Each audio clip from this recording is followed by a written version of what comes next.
အားလုံးပဲမင်္ဂလာပါဒီနေ့ဖြူဖြူပေါ့နော်ငပြောသီးမုံထပ်လုပ်မယ်ပေါ့နော်အဲဒီတော့ငပြောသီးမုံမှာဖြူဖြူဘယ်လိုတွေလုပ်တယ်လဲပေါင်းပစ္စည်းတွေဘယ်လိုရှိတယ်လဲဆိုတာလိုက်ကြည့်ပေးကြပါဦးအဲဒီတော့ပထမအဦးဆုံးဖြူဖြူကငပြောသီး3လုံးပေါ့နော်ငပြောသီး3လုံးရဲ့ပြီးရင်ကြက်ဥ1လုံးရဲ့ထည့်ပါမယ်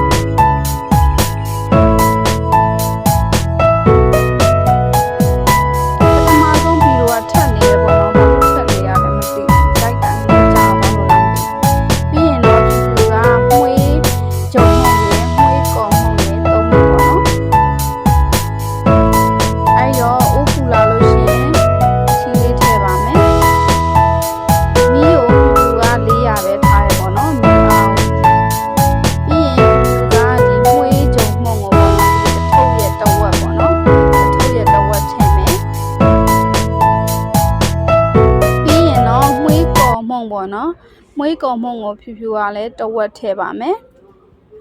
ပြီးရင်တော့တကြားကထမင်းစားစွန်းနဲ့2စွန်းပေါ့နော်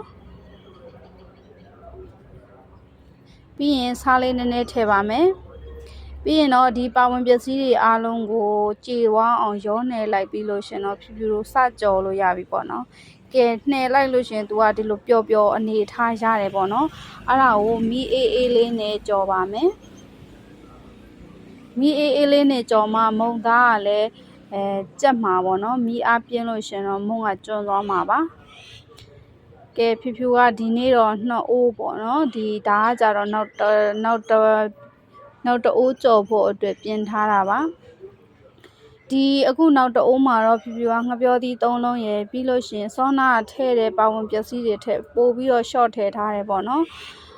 ငပြောသီး3လုံးရယ်ပြီးတော့ကော်မုံကစောနာတဝက်ကျန်တာရဲ့တဝက်ပေါ့နော်ပြီးလို့ရှင်ဂျုံမုံဆိုလို့ရှင်လဲစောနာတဝက်ကျန်တာရဲ့တဝက်ပြီးရင်တကြားကလည်းတစုံခွဲပဲထည့်ထားရပေါ့နော်စားလေးနည်းနည်းထည့်တယ်အဲ့လို short ထားရပေါ့နော်ကဲဒါကတော့ဖြူဖြူရပြီလားဆိုပြီးတော့လှမ်းကြည့်နေရပေါ့နော်မုံ